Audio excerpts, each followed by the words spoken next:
Today we are talking about the art of writing a great cold DM. Gang, I don't know about you. I build a lot of relationships online these days, and it's just like, it's kind of how we meet people. Like, we meet people in real life, but we also meet a lot of people online, especially around work stuff, because it's easier online to find people that do what you do. Well, there's not going to be very many people like in real life that do what you do. But if you're going out to conferences, especially, you're now meeting these people in real life, like building real relationships.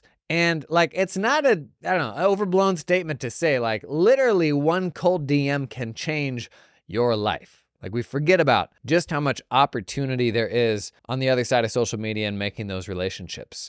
But how do you write a good cold DM, right? We all get a lot of really bad ones these days. So let's go through how to write cold DMs in a way that's not scummy to actually like build a connection with another human being, ultimately with the goal of profiting and becoming wildly rich and finding financial freedom. Okay, that's it. Come on in.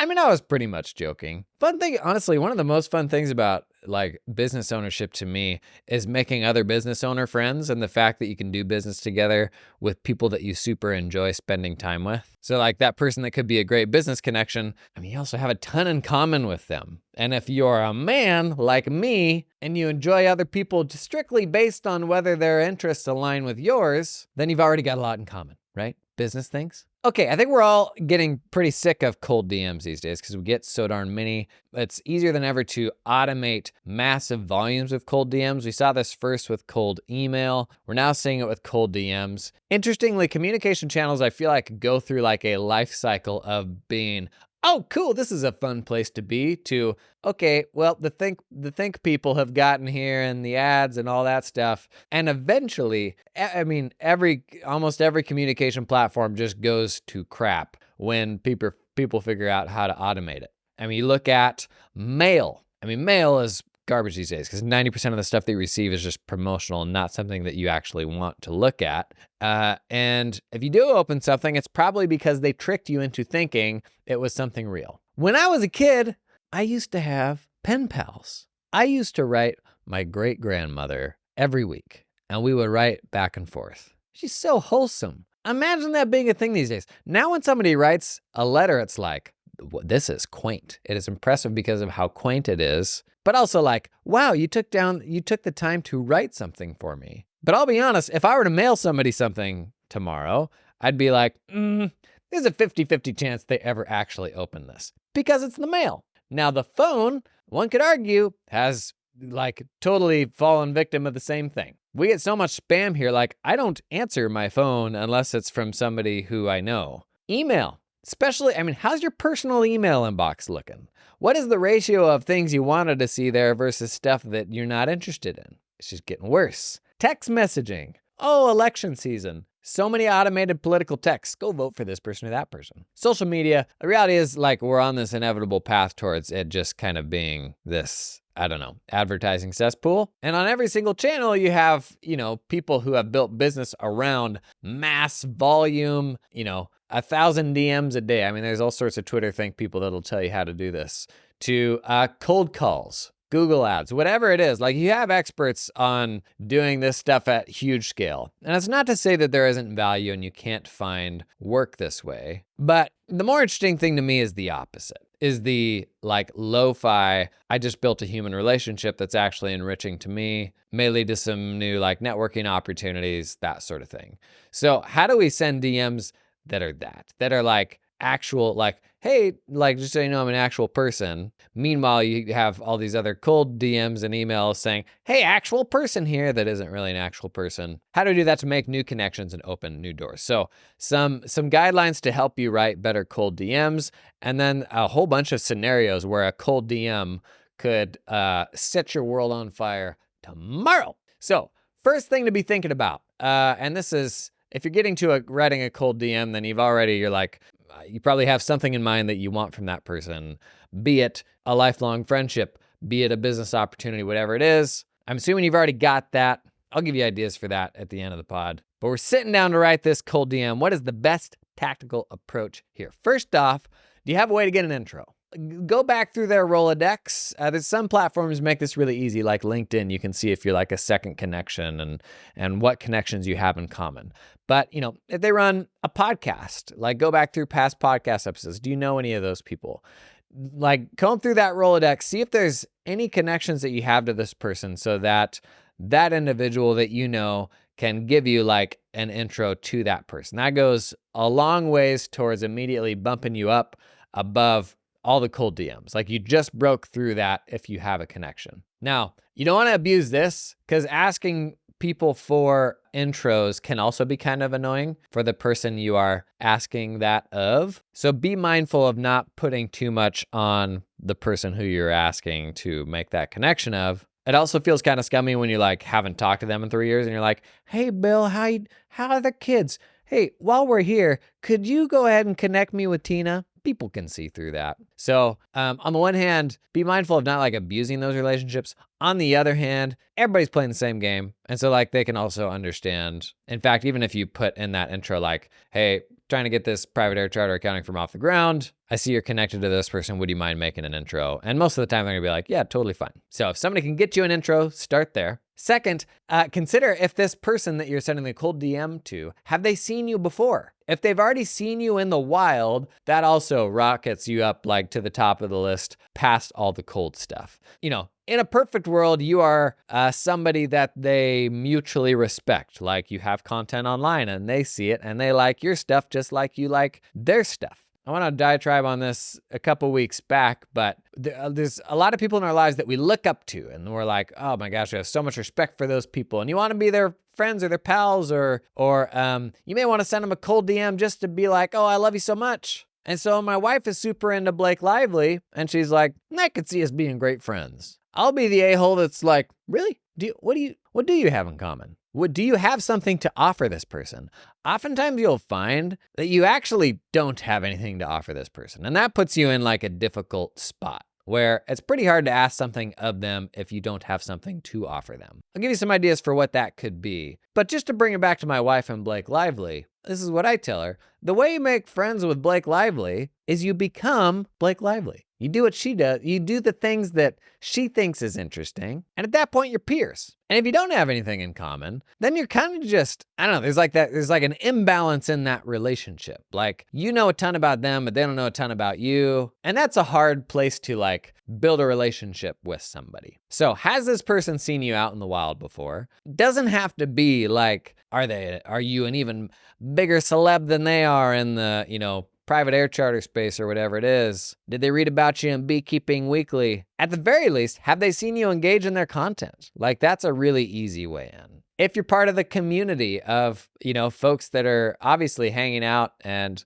look at the content or turning up at the events or something like that, like just if they've ever seen you in the wild before, that puts you a long ways ahead. And I would argue if you want to ask something of someone and you're not willing to even like play in the universe where they are, then like that's asking a lot. Like it may be that you're not like adding much value to those spaces and are instead just trying to extract rather than like contribute, Now, biggest problem that most cold DMs have is it's an ask. Like they're not offering anything of value. They're just asking something of you. And the most common example of this is, hey, blah, blah, blah, blah, blah. Would you be interested in hopping on a call for, it could be 30 seconds. It seems like people get shorter and shorter with the length of call they're now asking you to do, as if that's going to make me more likely to say yes. But yeah, asking to pick your brain, asking to do this and that. And there's so many situations in life where you'll run into these scenarios where you can very obviously see that it's good for them if they're asking something of you. Why is it good for me? And it has to be more than flattery. Oftentimes, you can be flattered by the opportunity to do this or that because maybe it's, an event you look up to or a person you look up to or something like that. But that can sometimes blind you to do something in the best interest of somebody else that may not be in the best interest of you. I mean, I think this comes up a lot when it comes to events and the economics, especially of accounting events, they're not great. And A lot of events will say like, well, it's worth it just for you to be on the stage. So focus on, it's totally okay to be transparent about why you're getting in touch, but also you need to have something to offer. Otherwise, that person's just doing you a favor. And it's enough to ask my mom the favor of, can you watch the kids tomorrow night? And like, I don't like doing that. I don't want to impose on a friend. But for it to be a total stranger, why is a stranger going to do a favor for you? So you got to like come at that cold DM as like, you have something to offer. Now, there are times where it's just like, I vibe with this person so much and we would be buddies and we're super into the same things. And maybe we've already chatted on social a little bit. Like, hey, you want to just like hang out sometime? That stuff is gold. Absolutely do that. If you've been reading somebody's tweets for a year or talking with them on Twitter for a long time or just stuff like that, and you hit it off, there's a very adult thing that is like not wanting to be the one to make the first move. Just know all adults have that same problem. I'm especially looking at you dudes. All adults have that problem of making the first move. Just make the first move. Like the worst thing that they can do is say no, and it's going to be uncomfortable briefly. No big deal. Like if you think about doing that over the course of your entire life, the net positive is going to be so much more than the net negative. I frequently share the first cold DM that I sent Logan Graff, and how he then catfished me into thinking that he ran a cast practice and had something to offer me, which frankly he didn't. But we still hopped on a call and we remain adversaries to this day. Okay, so the DM itself. 3 things every DM ought to have. A bit of flattery. Didn't hurt anyone. I know I just told you, don't be bamboozled into doing something just because they make you feel good. And that's you on the receiving end. On the outgoing end, I got no shame in my game. Also, like, that's kind of just a nice person thing to do. Like, this video was super helpful to me for this reason. This post was super helpful. This podcast, I super appreciate that you're doing this and that. No shame in that. Second, some context. If all you do is offer something to someone, they're also going to be suspicious because they're going to be like, why is this person just randomly offering to do this thing for me? There's got to be something more going on here. And that is then their reason to not reply. Like every time we come into a cold DM that we receive, we're thinking, oh, what are all the reasons why I shouldn't reply to this? Give me a decent one so that I can move on with my life and not have to deal with this. So you still have to give them some context as to like, why are you getting in touch with them? And honestly, this ought to be like 1 sentence. So this whole DM needs to be 3 or 4 sentences or less. So the context for me, it's going to be, I'm building an accounting practice for XYZ. I see you've put a lot of thought into building the same audience, if it's a podcast or something like that. And then third, like, what is the offer? To give, not to receive. The context is where you allude to like ultimately what you can receive from working with them. But third, the offer is like, here's how I can help you, or here's an offer to help you. Because every DM has to have a compelling reason for them to reply. Like, you have to give them a reason to not want to move on with their day and to stop and to engage with this. And oftentimes you'll get DMs and emails that may be missing this offer altogether. It's probably the most common thing. But also make it hard to reply or hard to do that thing. Like you have to then go do several steps. And if it's complicated for them to reply, or if they have to think hard to do this or that, you're also adding friction that's going to make it less likely that they reply. So third, for the DM, there has to be an offer there to give them something or be helpful. And it has to be like a clear, straightforward thing that is easy for them to reply to. This episode is sponsored in part by Cloud Accountant Staffing. Y'all know I'm a big advocate of hiring offshore. One of the biggest changes I made in my firm, we transitioned a legacy firm from 100% onshore local hiring to 100% distributed US and then 100% distributed globally hiring. And honestly, is the best thing we did. It virtually alleviated all of our hiring pains, completely changed how we thought about staffing projects and the type of work that we wanted to bring on. Because you know what? The folks we hired offshore are really freaking good. A lot of misconceptions around the type of people that you hire offshore because your enterprises will oftentimes use offshore folks for like menial work. Absolutely not the case. There are tens of thousands of people working for Big Four accounting firms, offshore outside the US. You can get folks that can do anything from tax to junior level stuff to super senior level stuff. But try to do that yourself, figure it all out yourself. That's gonna be hard, it's gonna be scary. Really good place to start, Cloud Accountant Staffing. They will hold your hand through that process. Their story is super simple. An accounting firm in the US hired a bunch of people in the Philippines, fell in love with them, but didn't fall in love with the fees they were having to pay to the staffing companies that were managing these employees. So they built their own solution, and now they're starting to pull other accountants in. I'd encourage you, a big tipping point for me was when I was like, I'm gonna stop being opinionated on this and just try to learn. And so I talked with other practitioners, I talked with some of the vendors that would like help you get into offshoring.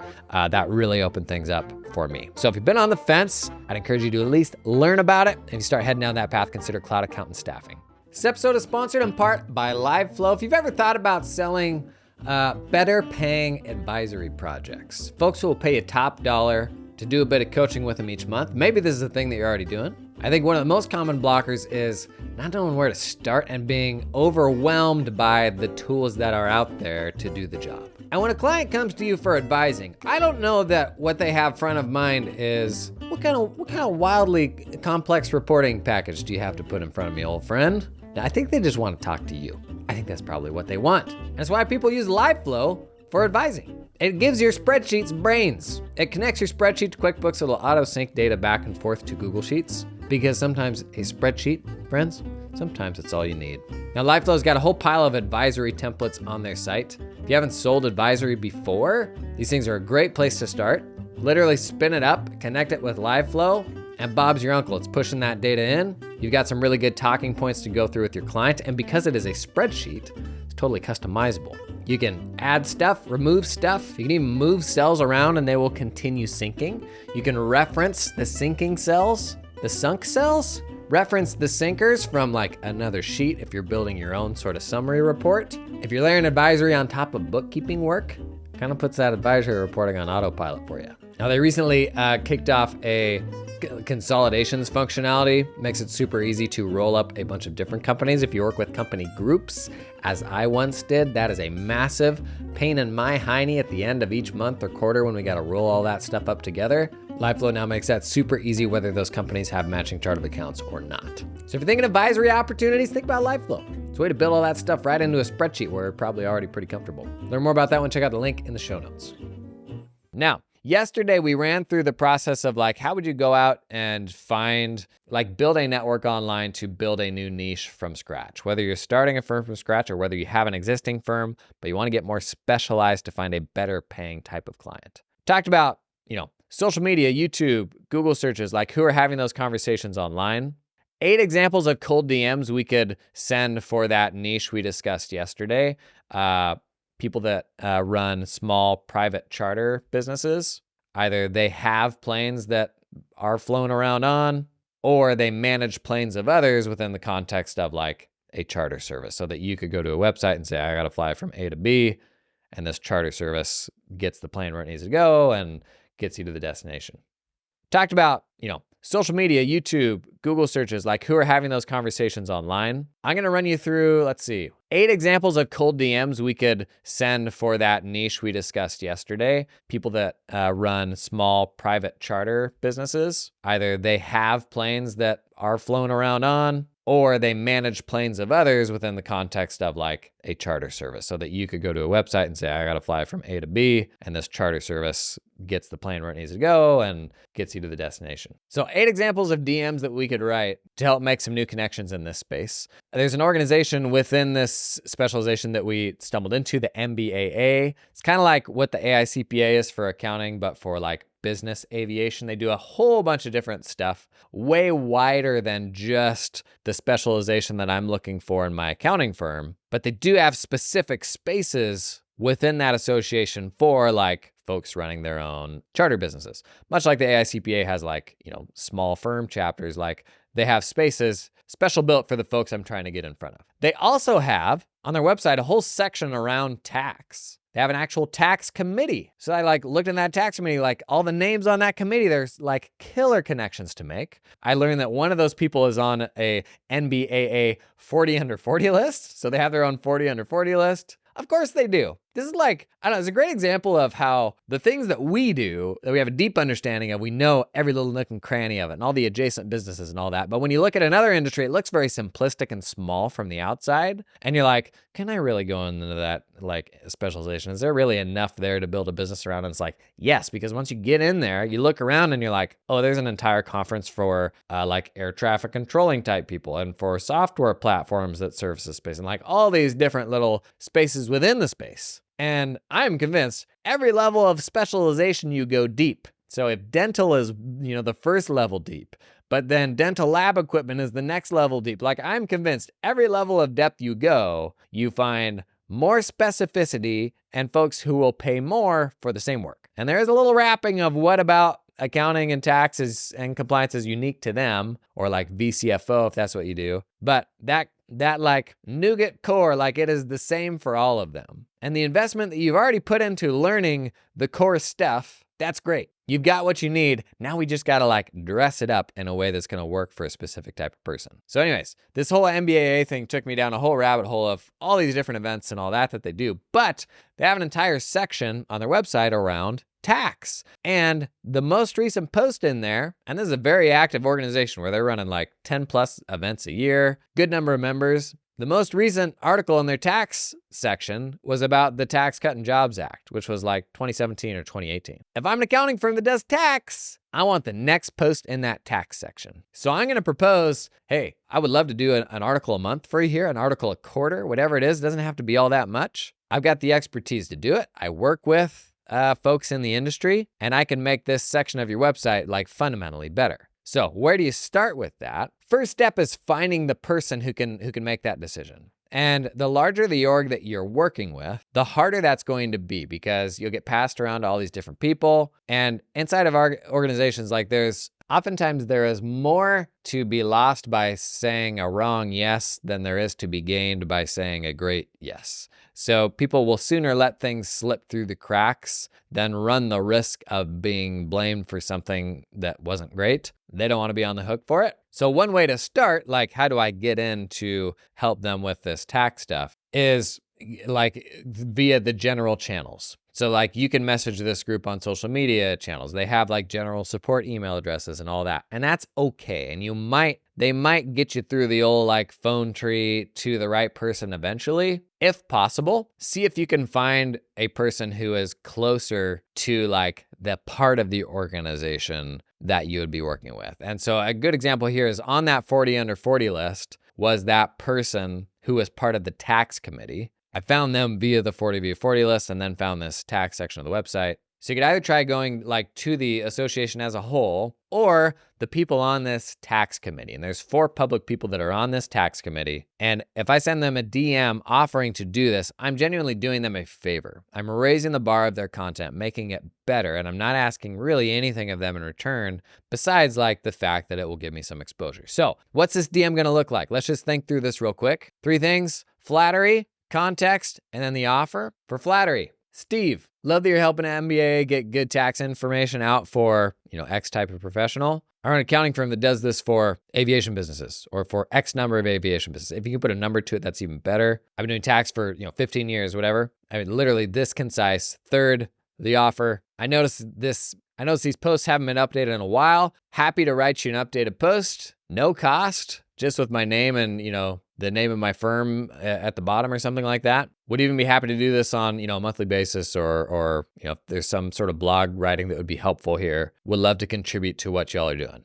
Now, that's pretty good, but what's the easy response? And that's probably just as it is probably going to get an easy response. But what I do as like kind of the cherry on top there is probably give them what is the easiest path or the easiest couple options. So I'd probably end that one with happy to hop on a call if you want to discuss. Here's my calendar. Give them that calendar invite so you don't have to do the back and forth. That's a big source of friction. They can literally just click a button and book with you. But I'd also say, or I already got a blog post fairly similar that I can tailor to this about XYZ. Happy to shoot that over for you if you want, and you can publish it. Literally, it can be as simple as that. So I'm letting them pick from one of two options. Maybe I'll say like, I'll draft this one for you and you can tell me what you think, or you can see what you think. So he's not even committing to publishing it. So it's like he's making no commitments. Second option there is like, I've just sent it to him to give him an idea of what that would look like. Those options are book with me, or I'll send you an example. And that's a pretty hard thing to say no to. Second example, to do a webinar for a software platform.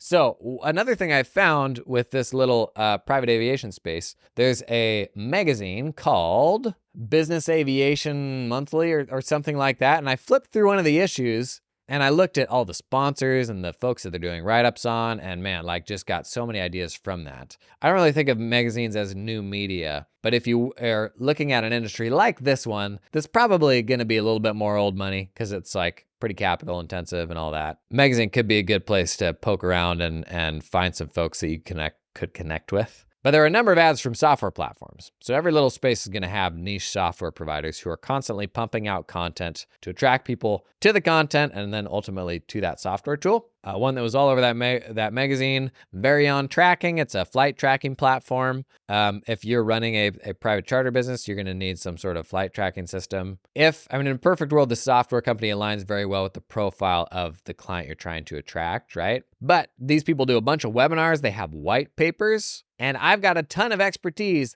that people pay a lot of money for, and I could give them like a taste of that expertise in a webinar, in a white paper, whatever it is, at no cost. So who do you get in touch with? Well, you can get in touch with like the software company, like just in their general channels. The reality is with software companies, the people manning those channels are probably going to be more sales driven. So they may not be that excited about like you helping them with education content, but I just put this company's name and education into a LinkedIn search, and I found some folks that looked like they were like associated with, the people putting content together. Education is a good phrasing, content or marketing and the brand name, and that'll usually get you to somebody within the group that at least is like 1 degree of Kevin Bacon away from being able to be like, oh no, that's what Tina does. Let me connect you with Tina. So that's how I'm going to find who to reach out to. For this DM, if I'm thinking about flattery, context, and the offer, I'm going to say, love the content you're putting out on X channel. I'm an accounting professional that's been serving this space for X number of years. We talked tax previously, but all this holds up for like accounting back office stuff too,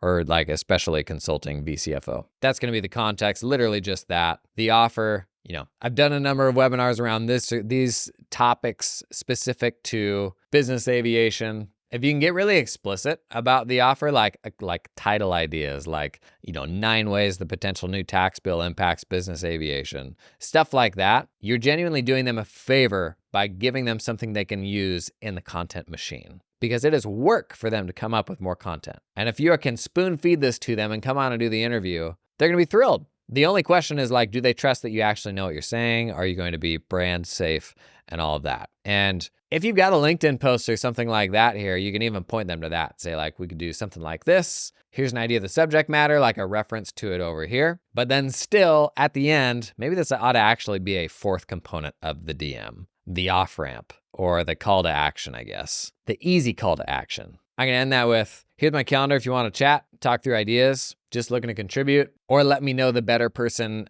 within the org to talk to, because that may not be them. Usually it's not them. Like usually don't get it on the first try. But doing that in a really concise, conscientious way. Don't forget, for people like this, you have a ton to offer. Like you're freaking pro in this stuff. You run a business doing this stuff. You have experience, degrees, whatever it is that these people don't have. So of course you have something to offer. In this context, that's a much easier bar to clear than the Blake Lively conundrum, Okay, third example, super common, to go on a podcast. Niche podcasts are absolute gold. We talked a lot about podcasting, how they're kind of the final frontier of content where people will build a deep relationship with the host because they spend so much time listening to the podcast, as opposed to video online, which is just increasingly cracked out in short form. We're going to pitch that host on some episode ideas, just like we did on the webinar for the software platform. 9 ways that proposed new tax bill impacts business aviation, And then when the bill passes, they're going to want to have you back. Become the de facto pro for this space. If you don't do tax, if you're more on the accounting side, you can still get into compliance. Oftentimes accounting firms think, well, I don't do tax, so I'm not going to touch compliance at all. The reality is, tax firms, if you're working with a specific type of company, tax firms usually aren't going to wade into any compliance but income tax for that domain. So don't be afraid to like understand what payroll compliance and, like licensing for that type of business. Don't be afraid to look into that stuff because you're in the driver's seat of understanding it better than any of your clients because you see all the dirty details behind the scenes of what each of these businesses are getting right and wrong. So if you're not helping people with that, who will? Like they're in a tough spot. They have the tunnel vision experience of just them, just one. And oftentimes compliance is not a sexy thing that other people are sharing when they get it wrong, right? So don't be afraid to wade into compliance stuff. Don't wade into income tax if you don't do tax, but there's a lot of compliance beyond that you can help folks with. So the pitch to this podcast host, love what you're building with, X podcast, particularly, if you can call out something specific that shows that you actually engage with it a lot or make an inside joke or something from it, that helps. The context, I run an accounting firm that supports, the same folks that are your listeners. Some sort of social proof in there is helpful. I've been doing it for X number of years. I've done X for this other person that they may know.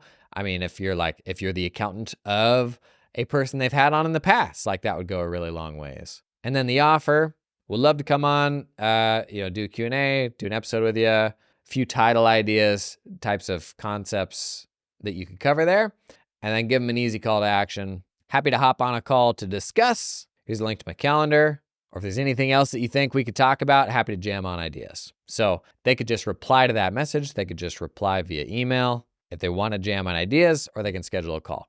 One thing I often get in DMs is people asking to take it to a different channel. Don't ask this person unless you think they're going to want to talk there more for some reason. Don't say, send me an email over at this address. You're adding friction for them. They're now having, and it's not hard to go to the email and then put your email in and do that, but like you are asking something of them unnecessarily. When they're already in that DM, they could just pound out a 6-word response. Great, let's do it next week. Just don't ask them to go to a different place unnecessarily. Also, don't give them too many CTAs. Don't give them too many options. Like, give them 2.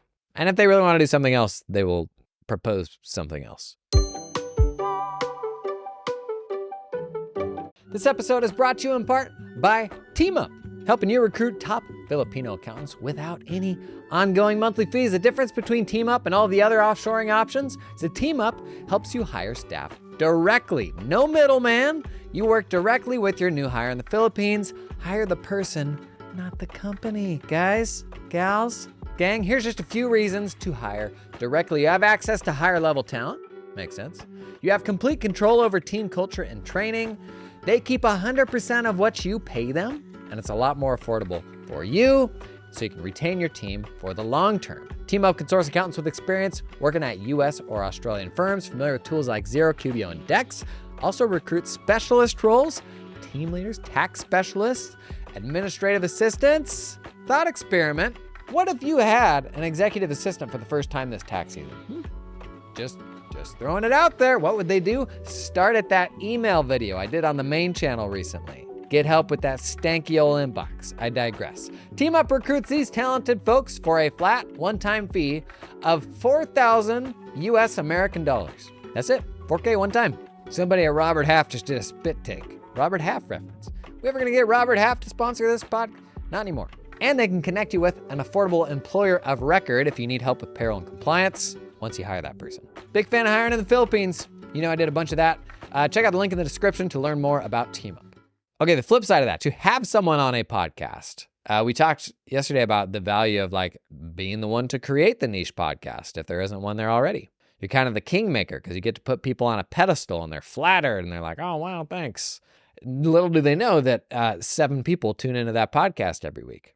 This one's going to be a little easier because people, this is where like flattery, really comes into play.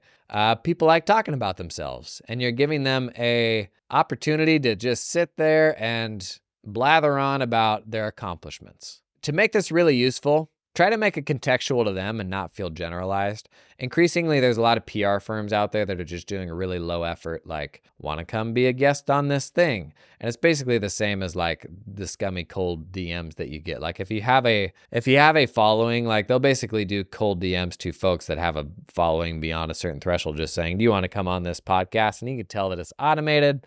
It's not personalized to them at all. If you can contextualize this for the person and help them understand why you think they're a great fit for this, that'll increase the likelihood that they'll say yes. So the DM, bit of flattery, tell them what you saw them in and why you liked it. Besides, this interview and the YouTube video is really good. I liked this about it specifically. Context, I run podcasts for these types of folks. Literally can be as simple as that. The offer, would love to have you on to dive deeper into this or that. If you've got anything to promote right now, happy to talk about that as well.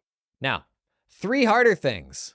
These are like challenge DMs. To do a talk at a conference. So this NBAA group, they do a whole bunch of events. And most conferences or most events will have like a pretty on rails process for how you propose talks. And then they've got like a group of people that decide which ones to do. If you can go through the side door, that's always the best door. Like, who is it that has that? I think there's a whole book about that. I got into that one day and it was just kind of blowing my mind. Like, that is so smart. But like, what is the analogy? Like every nightclub has a front door and a side door. There might even be a back door, but it's like, basically, you're dumb if you're trying to go in the front door because there's always a side door. Now, if you don't have a side door yet, sometimes the only chance, the only way in you have is the front door. But that doesn't mean don't be thinking about how to influence the people who are on the panel that make that decision. Inside of groups like that, like there's a lot of lobbying. Like it's this person strongly wants this or that. Like it's just humans like making that decision. So fine to go through the normal channels for proposing a talk, but see also how you could influence that further. If they don't have a formal process, see if you can figure out who does the programming. So that cold DM, it's super excited to be at whatever conference, saying that you're going to be there no matter what. You're part of the community. The context, I've been doing X for however many years or support however many people. If you don't have that experience, number of years or a big client base yet, just say, this is what I do. It's tax and accounting for this. Believe it or not, you have something to offer. And then the pitch, the offer, is a killer session. Like, why are people going to be excited about this? So that could be something current events related, the new tax bill or the new proposed tax bill, AI, like what are people going to engage with? That's probably going to engage better. And like, don't lose perspective of just what a snowflake you are having accounting and or tax expertise coming into this space. That can be enough, but it's also okay to like lean into a bit of clickbaitiness there. Up next, a DM to do their work. This is a real hard one. You're basically soliciting somebody at this point, but in a as personal a way as possible. So I told you about that magazine, Business Aviation Monthly or whatever it was. Man, 80% of that magazine is actually just interviewing people who run these little charter services or airlines or whatever they want to call themselves and showing off their successes. It's not too much unlike accounting magazines, where it's a lot of talking to firm owners about stuff they're excited about and stuff they got right and stuff they got wrong. And it's a great way to find like who are the people who are interested in promoting themselves. As you may suspect, the folks that are presented in magazines are not like a realistic representation of the entire space.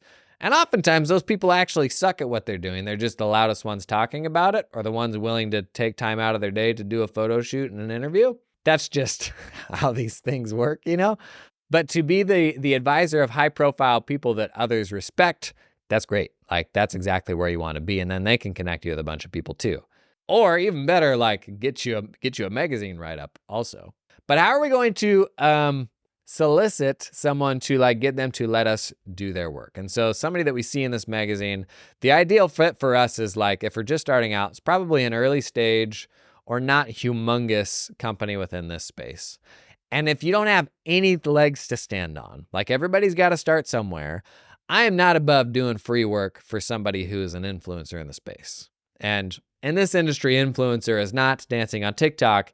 It is somebody in a business suit that likes being interviewed. So if I were going to send a cold DM to that end, it's going to be something like, hey, Tina, love the write-up in whatever magazine. Super excited to see what you're building. I'm building an accounting firm for pretty much exactly your type of business. We're looking to get some connections in the space and really make sure we're looking to make some connections in this space. And then the offer. Would love to support, all your needs on the accounting and tax side. Would even do it, at no cost or steeply discounted. because I super appreciate the opportunity to network with folks like you running successful. For some folks, this will work great. Online creators, like they may be all over that. This is more like on the executive end of the spectrum, where they're like, somebody's going to give me something for free or at a discount. Is it really going to be any good? So this is probably like the hardest hole to dig yourself out of, as you have like no leg up. And it's not to say you can't do it. You can't try it. Try to find those legs up if you can. Is there anybody in their network who can vouch for you, who can make an intro? Is there a roundabout way to get there? Like, this is sometimes the value of a podcast or a blog or a newsletter or some other way where you could first meet them that way to then lead to something else. Like going back to the tax section of the NBAA newsletter, if I'm like, or the magazine, if I'm like, I want to have a column in that every single time, don't ask for the column. That's not where you start. Let me do this post for you. I'm not going to charge you a thing. It's going to be super valuable. I think people will like it, and start there. And you're actually going to learn about the people involved and whether this is, you'll find a little more about whether this is something you would actually want to do on an ongoing basis. But don't start there, because that's a huge thing that you're asking of someone. Am I going to let you be a permanent writer, like as part of our publication? Well, I don't know anything about you. So start simple. So the full like YOLO solicitation of this person, it's going to feel more like some of the cold DMs that we're getting, where it's like, sorry, but I don't even know you. But this person, they love being talked about because they just spent the time to be in this magazine. So would they go on a podcast? Would they answer 4 questions for your newsletter in a web form where they can just sit down and do it anytime? That's kind of the value of owning media in this space. Like, I get you don't want to sit down and take the time to write a newsletter or a podcast oftentimes, but that's also the value of having that, is it can create a connection with that person that you wouldn't otherwise have. Now, last one I got here, the very hardest one, to make a friend. Because we're adults, and making friends when you're an adult is just hard and uncomfortable. Because, oh my gosh, what if they say no or don't reciprocate? I would say, even in my experience, oftentimes if it feels like they're saying no, or if it feels like they're not reciprocating, it's just because they, like you, are also awkward adults. It's very rarely because they don't like you. Person I got as an example of this, there was a write-up in that magazine that was super cool about a lady who's an interior designer and has now specialized in interior design on small aircraft, like private jets. And it was a super cool story about how she was an interior designer and knew that the path towards building a better business was going to be found in specificity. And so she just started doing it for private jets, and that's all she does now. And this lady got a 4-page write-up in this magazine as a great example of how the people that run these media businesses need content. You want to talk about phenomenal advertising? I bet this lady has been busy since this magazine came out.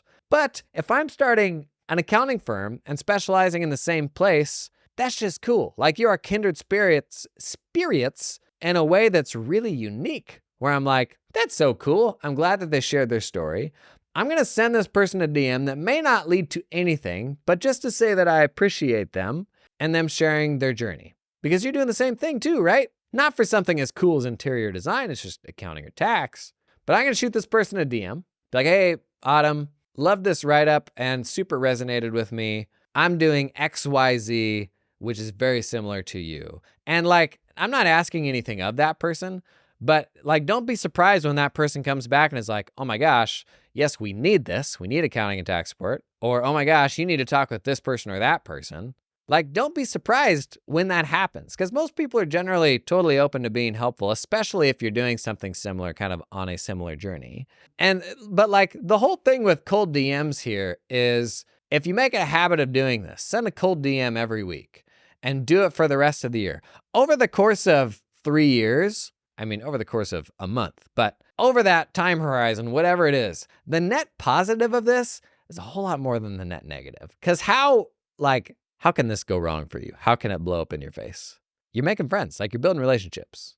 And if you're doing that in an authentic way, it's not going to feel scummy. That's where this all goes sideways, is how can I do this 1,000 times in a week? Well, at that point, like, you've lost touch. You're not actually building relationships. I don't know about you. For me, like, finding people that I enjoy doing stuff with is what makes all of this sustainable, be it employees, be it clients. And just like the best clients aren't just going to stumble into your life, the friendships, like the most meaningful relationships that you have in your life, the likelihood that you build those increases exponentially the more visible you are. And the more you're willing to put yourself out there, send those cold DMs, make new connections that can lead to other connections and things that you could never imagine in today's circumstances, but are made possible by this connection to that connection, like the serendipity of making relationships, showing up at events, meeting people, getting on calls with folks that you enjoy. Good stuff just happens that way. And the best part is, it can lead to a more profitable firm too. It'll get you home in time for dinner. So there you go. People ask me, how in the world do you talk about running accounting firms every single day? And there you have it. Somehow we just managed to spend an entire episode on writing cold DMs. But it's such a superpower. Not enough attention is paid to what's happening on the internet and social media right now. Like, people are sleeping on this stuff still. They still think of social media as what it was in like 2008. It's like, no, real human relationships are being built here every single day, and real human relationships are what drive accounting firms. It's just, this is where things are getting built these days rather than the chamber meeting or that breakfast social. Oh my gosh. I went to a few of those things early in my careers. First of all, they were all 80% realtors, so you know exactly how that went.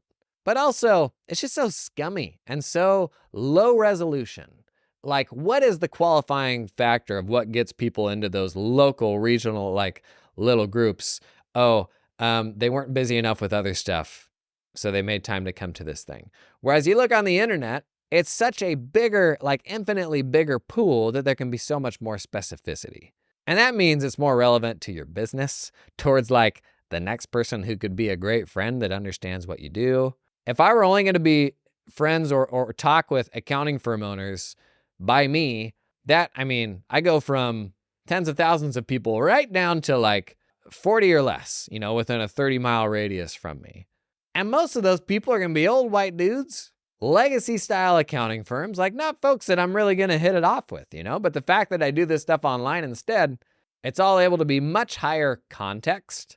And the same thing applies to the ways that we attract clients to our firms.